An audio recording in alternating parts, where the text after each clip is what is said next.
Were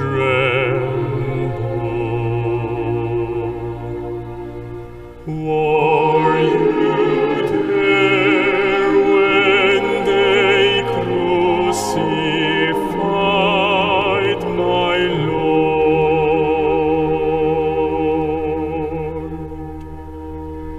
Were you there when they laid him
Nous allons lire la Bible, Jean chapitre 20, à partir du verset 1.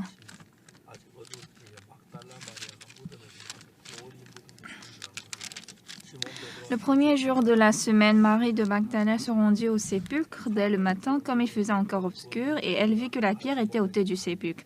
Elle courut vers Simon-Pierre et vers l'autre disciple que Jésus aimait et leur dit, « Ils ont enlevé du sépulcre le Seigneur, et nous ne savons où ils l'ont mis. » Pierre et l'autre disciple sortirent et allèrent au sépulcre. Ils couraient tous deux ensemble. Mais l'autre disciple courut plus vite que Pierre et arriva le premier au sépulcre. S'étant baissé, il vit les bandes qui étaient à terre, cependant il n'entra pas. Simon-Pierre, qui le suivait, arriva et entra dans le sépulcre. Il vit les bandes qui étaient à terre et le linge qu'on avait mis sur la tête de Jésus, non pas avec les bandes, mais plié dans un lieu à part. Alors l'autre disciple qui était arrivé le premier au sépulcre entra aussi et il vit et crut, car il ne comprenait pas encore que selon l'Écriture, Jésus devait ressusciter des morts. Et les disciples s'en retournèrent chez eux. Cependant, Marie se tenait dehors près du sépulcre et pleurait. Comme elle pleurait, elle se baissa pour regarder dans le sépulcre. Et elle vit deux anges vêtus de blanc assis à la place où avait été couché le corps de Jésus, l'un à la tête, l'autre aux pieds. Ils lui dirent, « Femme, pourquoi pleures-tu » Elle leur répondit, « Parce qu'ils ont enlevé mon Seigneur et je ne sais où ils l'ont mis. » En disant cela, elle se retourna et elle vit Jésus debout, mais elle ne savait pas que c'était Jésus. Jésus lui dit, « Femme, pourquoi pleures-tu? Qui cherches-tu » Elle, pensant que c'était le jardinier, lui dit, « Seigneur, si c'est toi qui l'as emporté, dis-moi où tu l'as mis et je le prendrai. » Jésus lui dit, « Marie » et elle se retourna et lui dit en hébreu, « Rabouni », c'est-à-dire Maître. Jésus lui dit, « Ne me touche pas, car je ne suis pas encore monté vers mon Père. Mais va trouver mes frères et dis-leur que je monte vers mon Père et votre Père, vers mon Dieu et votre Dieu. » Marie de Magdala alla annoncer aux disciples qu'elle avait vu le Seigneur et qu'il lui avait dit ces choses. J'ai lu jusqu'au verset 18. Si l'homme ressuscite, j'ai écouté que dans le monde, c'est très, très rare, mais il y a une ou deux personnes qui sont ressuscitées. Mais aujourd'hui, la science a beaucoup développé, mais encore, il n'y a pas cette médecine qui ressuscite, qui sauve une personne morte. Si c'était possible, je voudrais que mon père vive jusqu'à aujourd'hui. Les hommes vivent en vivant sur ce globe, ils se sont très vite habitués, adaptés. Ils disent le globe est rond et puis le soleil se lève de l'ouest et se couche le soleil se lève à l'est et se couche à l'ouest. On n'a pas vu avec nos yeux comment le soleil va se lever de l'est, mais dans tous les cas, les hommes croient comme ça. Actuellement, les choses qui se passent dans cette terre, nous croyons très bien. Mais le monde de la parole,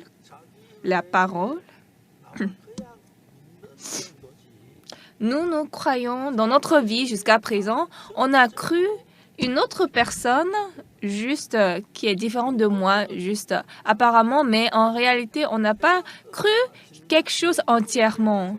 Par exemple, le soleil se lève et se couche dans notre vie. On n'a jamais douté de ça. Aujourd'hui, il n'y a pas de nuages. Aujourd'hui, si le soleil ne se lève pas, comment on va faire? Personne ne se soucie de ça. Mais des changements comme ça dans la Bible, c'est différent du monde. Mais une chose qui est encore plus sûre que le changement naturel, c'est le changement de Dieu, mais on n'est pas encore habitué à croire ça. Dieu a dit dans la Bible que Jésus va se ressusciter, et la Bible que nous avons lue aujourd'hui, nous pouvons voir que Marie n'a pas cru cela. La Bible a parlé de Marie, mais si nous pensons que la Bible a décrit les hommes,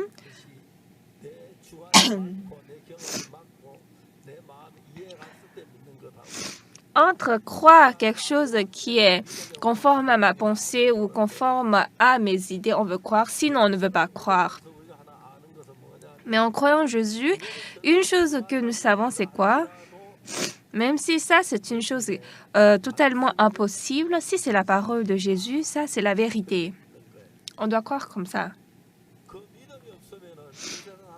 Si on n'a pas cette foi, en vivant sur cette terre, nous sommes ne sommes pas vraiment en paix. On est anxieux parce que si je n'ai pas la foi, on ne peut pas trouver la signification de vivre pour l'Évangile. Cette fois-ci, la chorale Gracias a fait le tour de la cantate de Pâques ici en Corée.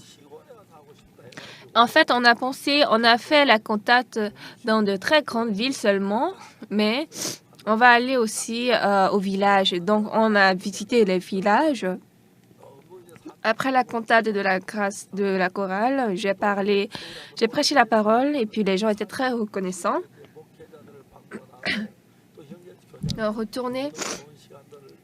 Avant de retourner à Séoul, j'ai visité ces petits villages, j'ai rencontré des pasteurs et des frères et sœurs et j'étais très reconnaissant de voir la manière dont Dieu travaille.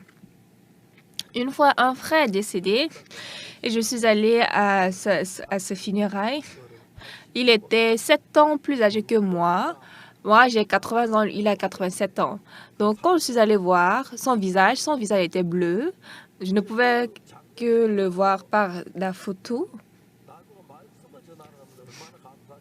Mais on m'a dit de venir prêcher la parole au funérailles, donc j'étais très reconnaissant. Cette personne a cru Jésus avant de croire. Il a reçu le pardon des péchés et puis il est allé au sein de Jésus-Christ. Ça, c'est parce que nous n'avons pas vu avec nos propres yeux, mais si nous allons aller au ciel, dans ce lieu très glorieux. Combien de fois c'est glorieux? Mais si nous mourons sans croire Jésus-Christ, ça c'est très misérable. Par exemple, une de votre famille va mourir, vous ne pourrez plus la revoir, mais notre mère, notre père ou ma femme ou mon époux, on vit comme ça ensemble, on pense que nous sommes ensemble comme ça. Mais s'ils vont mourir, peut-être vous avez le cœur de partir avec eux, vous ne voulez pas qu'ils meurent. Alors, maintenant, cette histoire de la résurrection de Jésus, Jésus est ressuscité. Il est ressuscité à quelle heure? Ah, il est un peu vite ressuscité. S'ils avaient cru, ils allaient seulement parler comme ça. Mais ils ont écouté que Jésus va ressusciter. Mais comme ils n'ont pas écouté que l'homme peut ressusciter, donc dans ses pensées potentielles, est-ce que Jésus-Christ peut ressusciter? On doit voir d'abord. Avant de voir, on ne sait pas. On n'est pas sûr. Donc, c'était ça leur cœur et c'est pas facile d'avoir une foi ferme. Donc, nous pouvons voir dans la Bible, ici au verset 11, « Cependant, Marie se tenait dehors près du sépulcre et pleurait. Comme elle pleurait, elle se baissa pour regarder dans le sépulcre et elle vit 2 anges vêtus de blanc assis à la place où avait été couché le corps de Jésus, l'un à la tête et l'autre aux pieds. Ils lui dirent, « Femme, pourquoi pleures-tu » Elle leur répondit, « Parce qu'ils ont enlevé mon Seigneur et je ne sais où ils l'ont mis. » Ici, quand nous voyons ce que Marie dit, Jésus est mort, il n'est pas vivant, n'est-ce pas? En ce temps, Jésus était vivant. En disant cela, elle se retourna et elle vit Jésus debout, mais elle ne savait pas que c'était Jésus. Alors, dans notre pensée, nous avons la pensée que si l'homme meurt, ne peut pas se ressusciter, n'est-ce pas? Mais dans la Bible, il est dit qu'il va ressusciter. Par exemple, si votre parent ou votre proche meurt, vous ne pensez pas qu'ils vont ressusciter, n'est-ce pas? C'est pourquoi on est dans la tristesse, la souffrance quand quelqu'un meurt. Mais si Jésus vraiment va ressusciter, ok, on va le voir bientôt. Alors ça va être très étonnant et glorieux. Mais aujourd'hui, les hommes, au lieu de regarder la Bible, ils ont dans leur cœur leur propre tristesse, ils ont leur propre croyance. C'est pourquoi la raison pour laquelle ils ne peuvent pas entrer profondément dans la foi, c'est ça. Si vraiment ils peuvent croire à Jésus, croire la parole, comme ils croient à ce qui est dans le monde, oh, Marie va dire, oh, Jésus n'est pas là, ah, il est ressuscité. Elle va parler juste comme ça, mais même si elle a vu Jésus ressuscité, elle a dit quoi? Si c'est toi, Seigneur, si c'est toi qui l'as emporté, dis-moi où tu l'as mis et je le prendrai. C'est-à-dire que jusqu'à présent, les gens vivent dans leur propre monde. Donc aujourd'hui, ce que je veux vous dire, si parmi vous, vous tous, vous êtes tombés dans ce monde où vous vivez, mais si parmi vous, si vous avez vraiment la foi en Dieu, Marie a beaucoup écouté que Jésus va ressusciter, mais elle ne croit pas que Jésus va ressusciter réellement, n'est-ce pas? Alors, quel que soit ce que nous rencontrons, à Jésus, si nous pensons à Jésus va vivre avec moi, il va être avec moi, ça va être très merveilleux et joyeux. Et si, par exemple, on est un peu pauvre, c'est quoi la pauvreté tue l'homme? Non, on peut vivre 100 ans, n'est-ce pas? Mais nous allons vivre avec Jésus pendant des milliers d'années. On va souffrir seulement 100 ans. Même si c'est long, notre vie est 100 ans. Et même si je n'apprends pas, je n'étudie pas, la vie, c'est seulement 100 ans. Je ne sais pas si, parce que ce que je dis, les enfants vont penser autrement. Mais dans tous les cas, même si notre vie est longue, ce n'est que 100 ans. Alors, mais ici, Jésus-Christ, ça, c'est la trace de Jésus, mais il y a une vie éternelle que Jésus a préparée pour nous. Et quand nous pensons à ça, nous sommes très reconnaissants.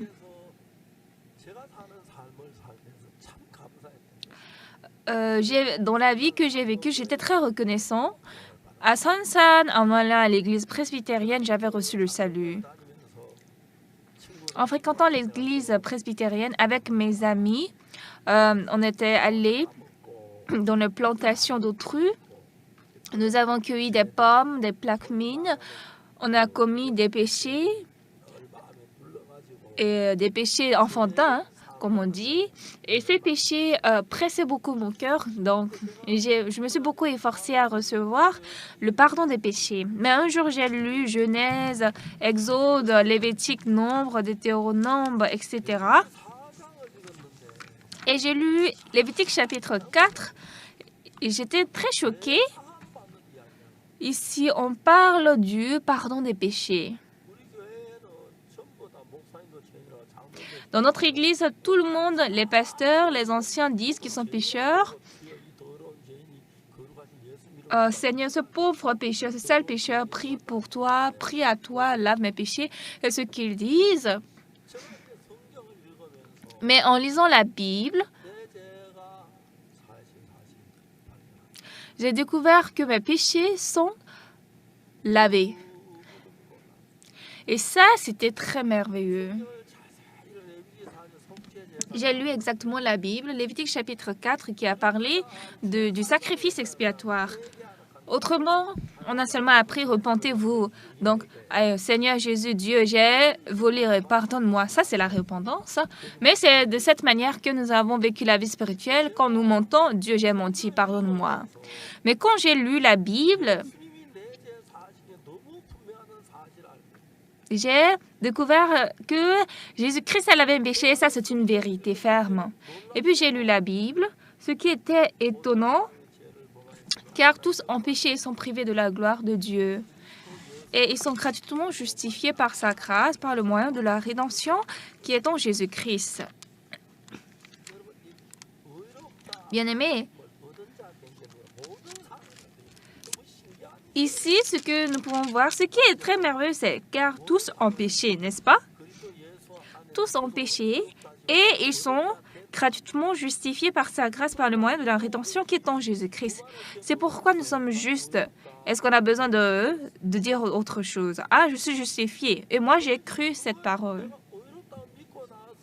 Et après que j'ai cru que je suis justifié, ma vie a été changée. Mais le problème, comme j'avais beaucoup péché, j'ai cueilli des pommes, des plaquemines avec mes amis. Mais ce péché m'a m'a piqué. Et donc, aux dévotions matinales, j'allais à l'église, j'ai prié. Et à la fin de la dévotion matinale, quand tout le monde rentre chez eux, moi je reste seule et puis je confesse mes péchés à Dieu, je demande pardon. Ben, c'est pas bon que d'autres écoutent, n'est-ce pas? Donc seule, je confessais mes péchés et j'ai continué à faire cette chose.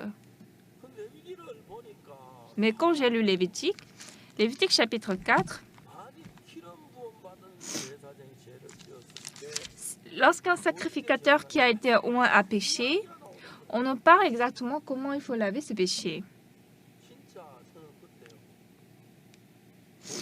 Et en ce temps, quand j'ai lu ça, comment le pasteur il ne connaît pas cette parole et il prêche. Or, on parle de l'expiation du péché. Or, aucun pasteur ne m'a prêché cette parole. Et donc, j'ai lu la Bible.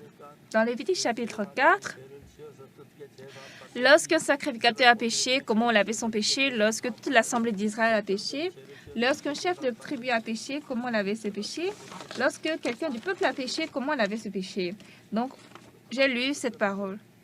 Donc, depuis ce temps, comme moi, je suis quelqu'un du peuple, si c'est quelqu'un du peuple qui a péché involontairement en faisant contre l'un des commandements de l'Éternel des choses qui ne doivent point se faire et en se rendant ainsi coupable, et qui vient à découvrir le péché qu'il a commis, il offrira en sacrifice une chèvre, une femelle sans défaut pour le péché qu'il a commis.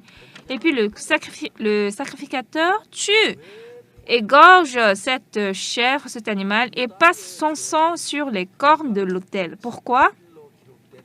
Parce que le péché de Judas est écrit avec un burin de fer, avec une pointe de diamant, et le péché est inscrit sur la table de leur cœur et sur les cornes de vos autels.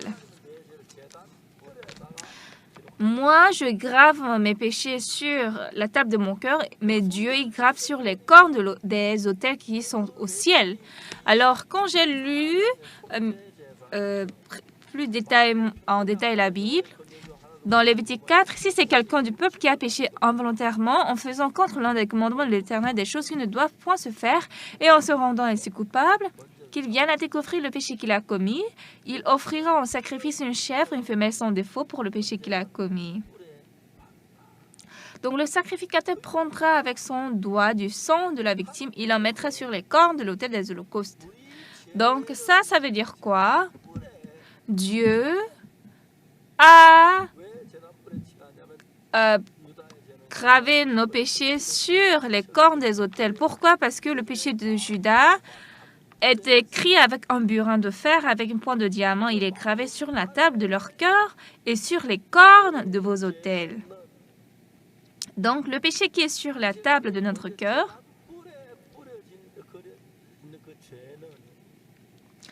le péché qui est gravé sur les cornes des autels, Jésus-Christ efface ça avec le sang qu'il a versé sur la croix.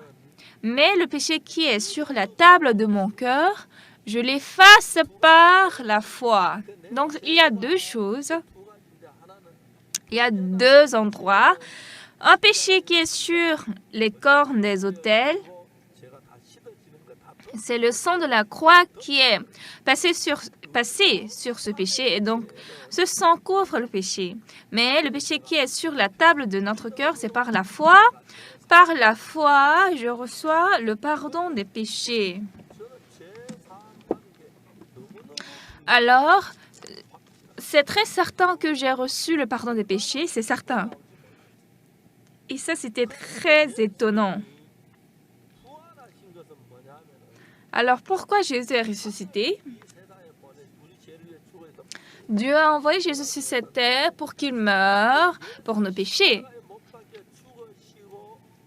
Et quand Jésus a été crucifié, il est ressuscité après 3 jours afin de monter au ciel, n'est-ce pas? C'est pourquoi il est ressuscité.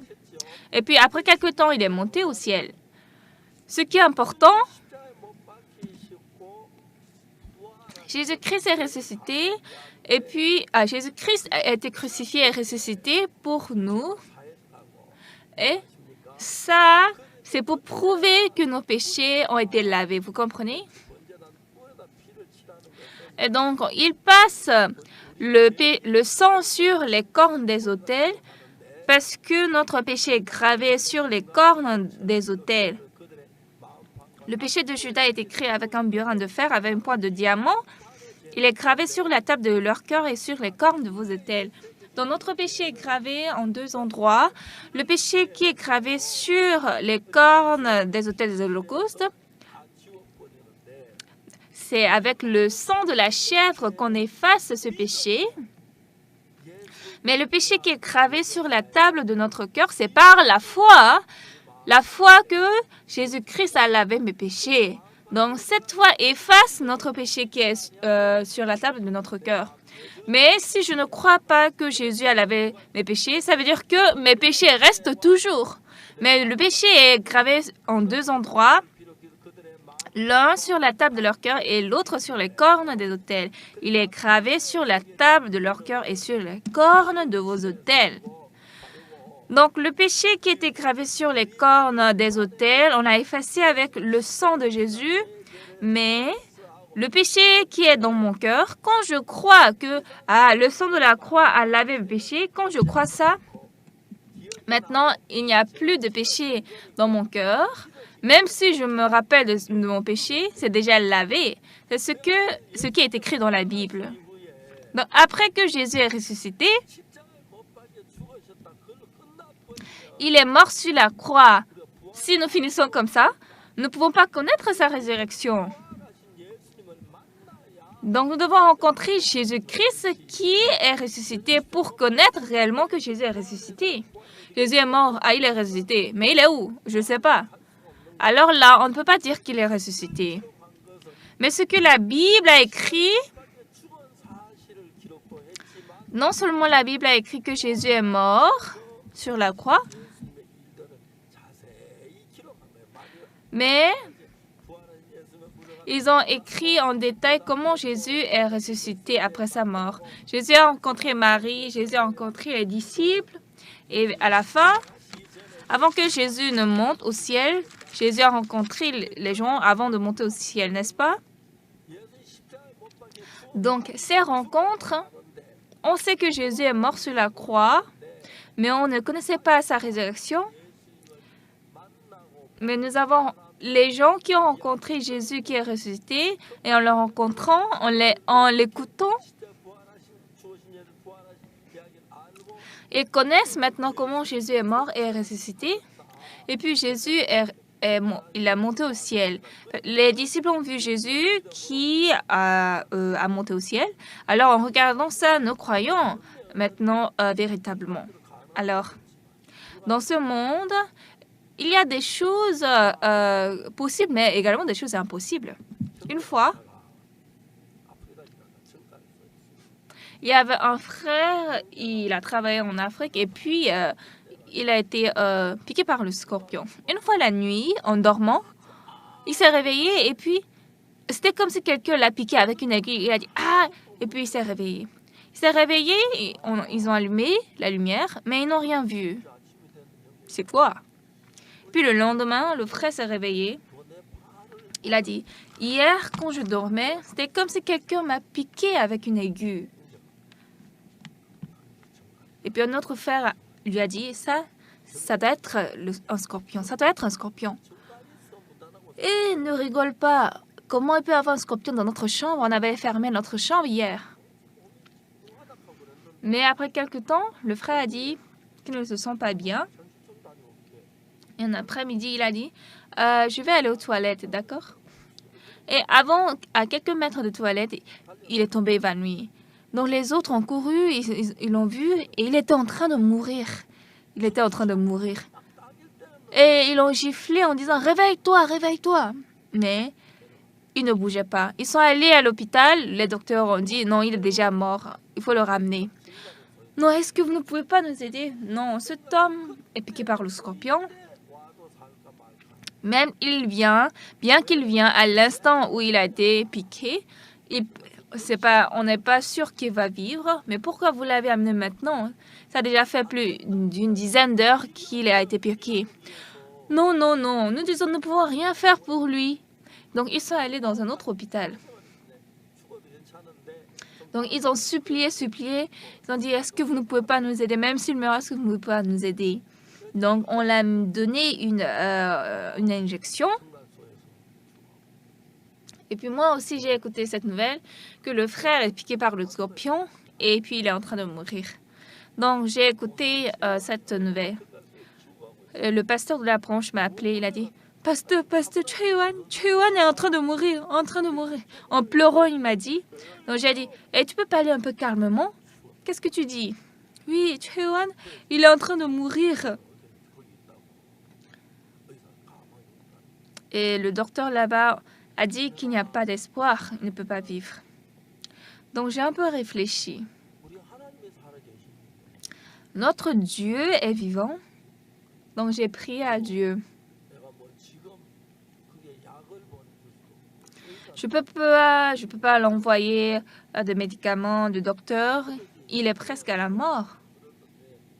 Mais on me dit maintenant qu'il est déjà vraiment presque mort. Mais il s'est réveillé un peu, donc la nuit. Donc, je lui ai prêché la parole. Et le lendemain, vraiment, il a été sauvé. Il a vécu. Dans ce temps, j'avais appelé Yuan et puis j'ai dit, Yuan, il faut m'écouter attentivement. Dans la Bible, il a dit que si nous prions à Dieu, Dieu exauce notre prière. Donc, devant Dieu, il faut prier. Je vais aussi prier pour toi. Dieu exauce notre prière. C'est ce que je lui ai dit. Et puis, j'ai pensé également, Choi-Yuan va mourir. Mais le lendemain,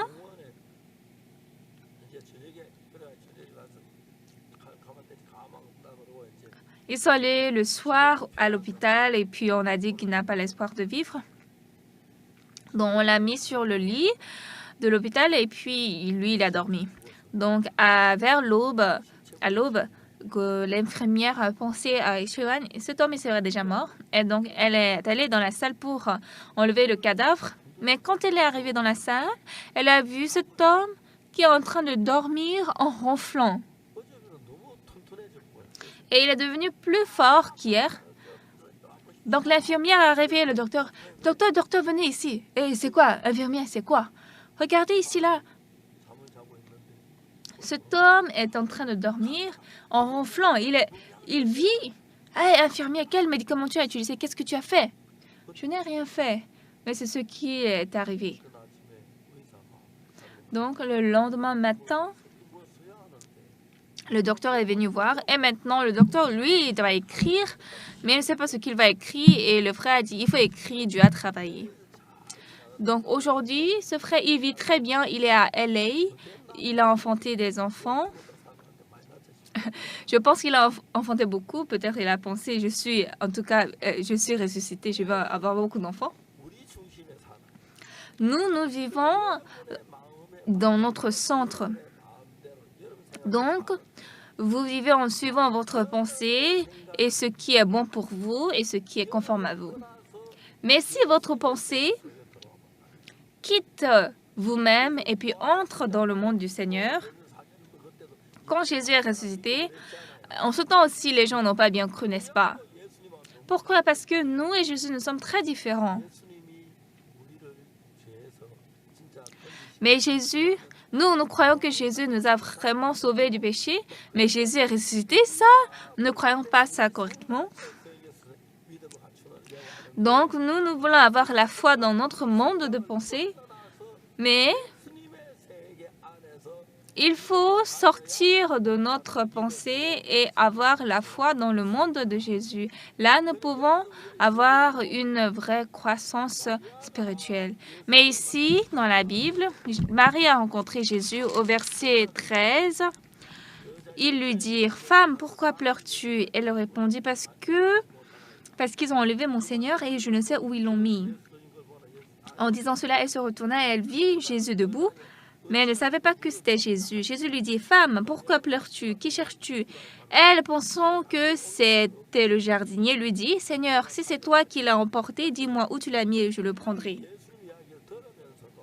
Ici, elle a correctement écouté de Jésus, mais elle n'a pas cru. Elle ne pouvait pas croire, même si Jésus est ressuscité. Donc ici, la Bible nous montre exactement le caractère humain. Jésus est vraiment mort et puis il est vraiment ressuscité. il a vraiment mangé, il a touché les gens. Il a fait comme ça. Mais humainement, on pense, ah, ça, c'est pas possible. Vous aussi, humainement, quand nous pensons, comment Jésus est ressuscité? Or, il était mort. Ça, c'est pas possible. Donc ça, c'est normal. Mais ce Seigneur, c'est le Seigneur qui est au ciel.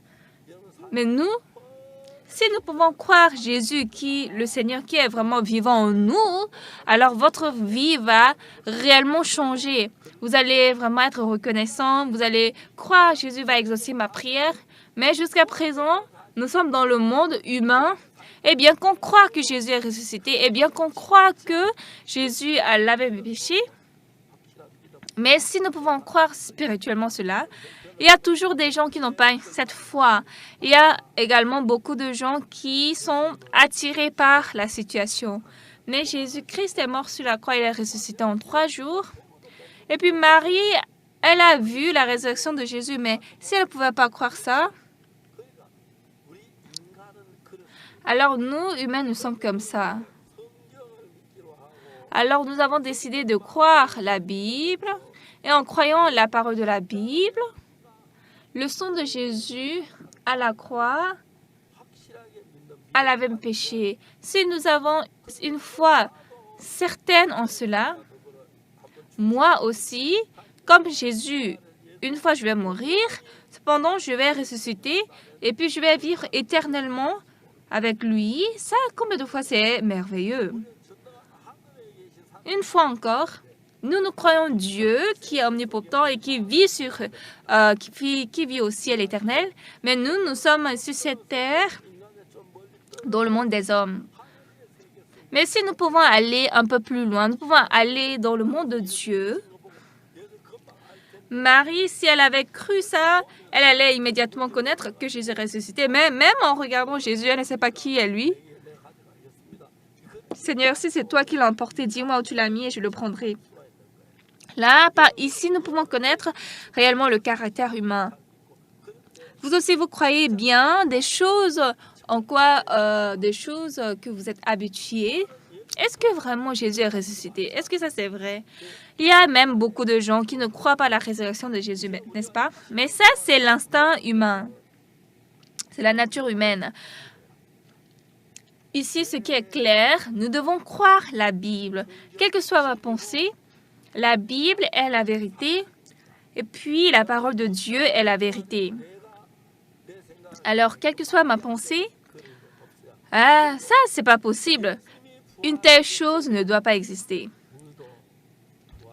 Si Jésus est ressuscité, nous aussi, nous sommes ressuscités. Oui, nous ne sommes pas encore morts, mais quand nous allons mourir, nous allons ressusciter. Et puis avec ce Jésus, nous allons vivre dans le pays éternel. Mais bien aimés, si vous n'avez pas encore ce monde de cœur, vous allez tomber dans ce monde profondément. Vous mangez, vous vivez, vous allez au travail. Vous êtes juste là, mais dans notre cœur, au profond, si je crois Jésus, je mange, je dors avec Jésus, combien de fois vous allez recevoir la grâce de Dieu? Ça, c'est pas vraiment, on ne peut pas exprimer tout cela.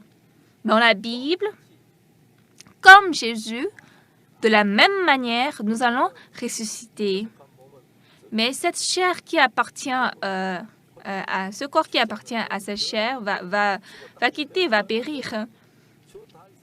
Mais nous allons changer, nous allons ressusciter, nous allons vivre encore avec un corps spirituel qui n'est pas le corps charnel. Est-ce que vous comprenez? Vous voudrez également que ce jour vienne, n'est-ce pas? Ça n'a qu'à vite venir. Là, nous allons vivre vraiment un peu plus aisément, n'est-ce pas? On n'a pas envie de mourir, on a envie d'éviter la mort, mais nous allons mourir et puis nous tenir devant le Seigneur. Mais jusqu'à présent, nous demeurons beaucoup dans le monde humain. Chers frères et sœurs qui sont nés de nouveau, nous allons avoir le même cœur avec Jésus-Christ. Nous allons vivre avec le Seigneur. Et puis, dans le Saint-Esprit de Dieu, là, nous serons plus bénis. Alors, à cette Pâque, nous faisons l'événement de la Pâque. Et cette fois-ci, je voudrais que vous quittiez votre pensée et que vous tâtonnez le monde du cœur de Jésus qui est ressuscité. Là, je crois que votre vie sera plus bénie et gracieuse. Je le crois fermement. Il y a encore beaucoup de gens qui n'ont pas vu la résurrection de Jésus. Ils n'ont pas vu et puis ils ne croient même pas. Mais vous tous, vous croyez, n'est-ce pas? Oui, nous croyons. Et vraiment, Marie, elle a vu Jésus. Probablement, elle croyait que c'était le jardinier. Et puis, elle a dit, Seigneur, si c'est toi qui l'as emporté, dis-moi où tu l'as mis et je le prendrai. N'est-ce pas? Donc, Marie était dans dans son monde de pensée. Mais Jésus est mort. Et puis, quand il est ressuscité, il n'est pas des hommes comme nous, mais il est ressuscité. Il est entré dans le royaume des cieux. Il est spirituel.